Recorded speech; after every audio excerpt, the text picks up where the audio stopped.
Assalamualaikum warahmatullahi wabarakatuh.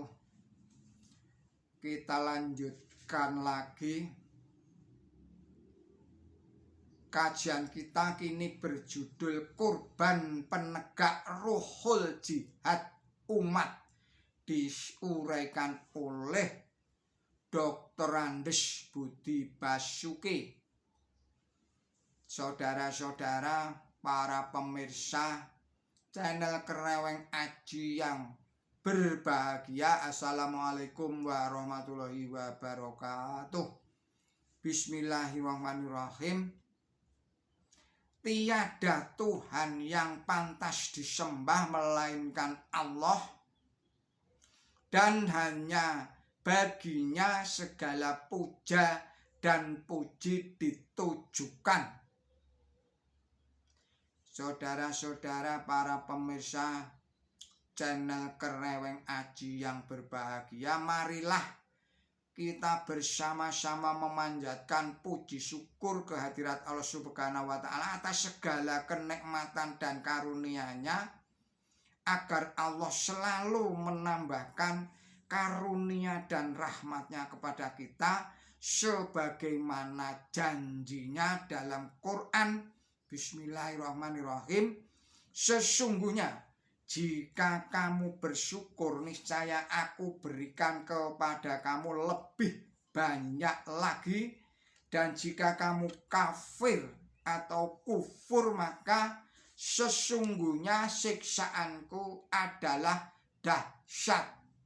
Surat 14 ayatnya 7.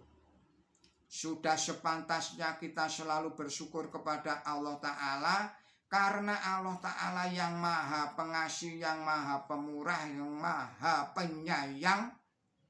Allah senantiasa melipatkan atau melimpahkan segala nikmat yang tidak terhitung banyaknya. Hanya kadang-kadang manusia tidak menyadarinya. Saudara-saudara, para pemirsa Kreweng Aji channel yang berbahagia, Hari Raya Idul Adha dengan berbagai nama lain yang menunjukkan kebesaran, keagungan, dan kesucian hari Idul Adha, yaitu disebut juga sebagai Hari Raya Agung, juga disebut sebagai Hari Raya Kurban, juga bisa disebut sebagai Hari Raya Haji, dan juga bisa disebut sebagai Hari Raya mendekatkan diri kepada Allah Subhanahu wa Ta'ala. Pada hari ini beribu-ribu bahkan berjuta-juta umat Islam dari segala penjuru dunia berbondong-bondong berkumpul di Makkatul Mukarramah, di Padang Arafah, di padang yang panasnya tiada terkira.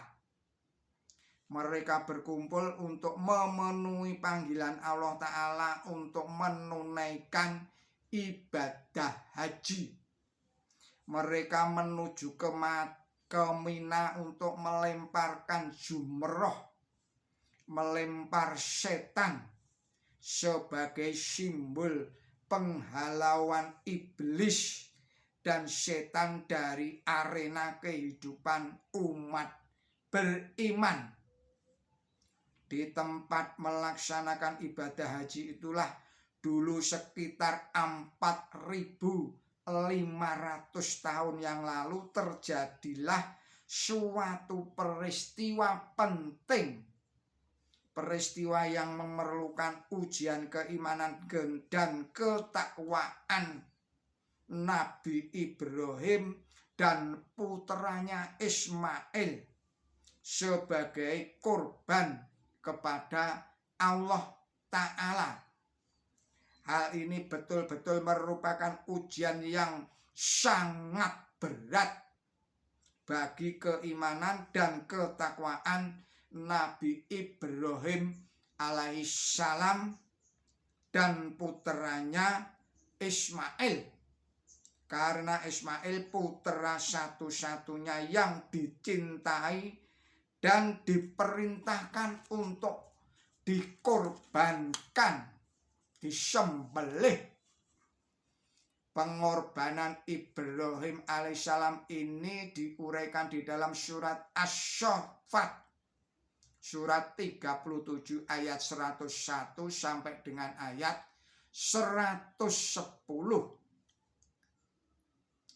Nabi Ibrahim alaihissalam sebagai hamba Allah Ta'ala yang taat, iman dan takwanya kepada Allah Ta'ala, melaksanakan perintah tersebut. Demikian pula Ismail putranya. Alhamdulillahirabbil alamin, luluslah ujian Nabi Ibrahim alaihissalam dan putranya Ismail dari godaan iblis dan syaitan yang selalu mengganggu pelaksanaan perintah kurban tersebut. Di dalam peristiwa tersebut, pengorbanan Nabi Ibrahim alaihissalam adalah ikhlas, menunjukkan bahwa iman dan takwa Nabi Ibrahim alaihissalam kepada Allah Ta'ala di atas segala-galanya, karena beliau dapat memenuhi dan mentaatinya dengan sempurna segala perintah Allah Ta'ala itu. Maka doanya dikabulkan oleh Allah Ta'ala dan dijanjikan kepada Ibrahim alaihissalam.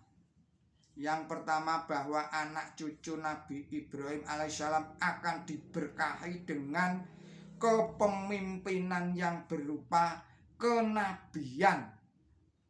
Hal ini terbukti dengan terutusnya Nabi dari bangsa Israel dari keturunan Nabi Ishak, yaitu putra Nabi Ibrahim alaihissalam yang lainnya atau yang kedua. Di antaranya Nabi Musa, Nabi Daud alaihissalam, saya ulangi lagi, Nabi Musa alaihissalam, Nabi Daud alaihissalam, Nabi Sulaiman alaihissalam, dan sebagainya. Begitu juga dari keturunan Nabi Ismail alaihissalam, diutuslah Nabi suci Muhammad sallallahu alaihi wasallam dari bangsa Arab, bangsa keturunan Nabi Ismail alaihissalam. Yang kedua, kepada anak cucu Ibrahim diisyaratkan atau disyariatkan bersembahyang, bersolat, berrukuk dan bersujud serendah, membangun kerajaan Tuhan yang bersih dan luhur. Yang ketiga, Ka'bah dan Baitullah dijadikan tempat berhaji sebagai tali pengikat silaturahmi persaudaraan yang universal. Yang keempat, dari salah seorang keturunan Nabi Ibrahim alaihissalam akan diangkat seorang nabi penutup yang akan menyempurnakan ajaran-ajaran nabi-nabi sebelumnya. Peristiwa inilah yang menjadi asal mula perintah Allah Ta'ala kepada umat Islam untuk menyembelih hewan kurban yang dagingnya untuk dibagi-bagikan kepada fakir miskin dan orang-orang lain yang berhak. Saudara-saudara, para pemirsa channel Kreweng Aji yang berbahagia, tujuan Allah Ta'ala memerintahkan penyembelihan kurban adalah untuk maksud ibadah, yaitu untuk menunjukkan taraf kepatuhan umat Islam kepada Allah Ta'ala, untuk supaya dekat dengan Allah Ta'ala sesuai dengan kata koruba, yakrobu, kurban, yang artinya dekat, yaitu dekat dengan Allah Subhanahu wa Ta'ala. Dengan penyembelihan hewan kurban tersebut harus kita sadari bahwa bukanlah dagingnya atau darahnya yang sampai kepada Allah Ta'ala, melainkan yang sampai kepada Allah Ta'ala adalah takwa kamu. Surat 22 ayatnya 37. Saudara-saudara, para pemirsa channel Kereweng Aji yang berbahagia, kita cukupkan sekian dahulu video ini. Kita sambung pada video-video berikutnya. Billahi taufik wal hidayah. Wassalamualaikum warahmatullahi wabarakatuh.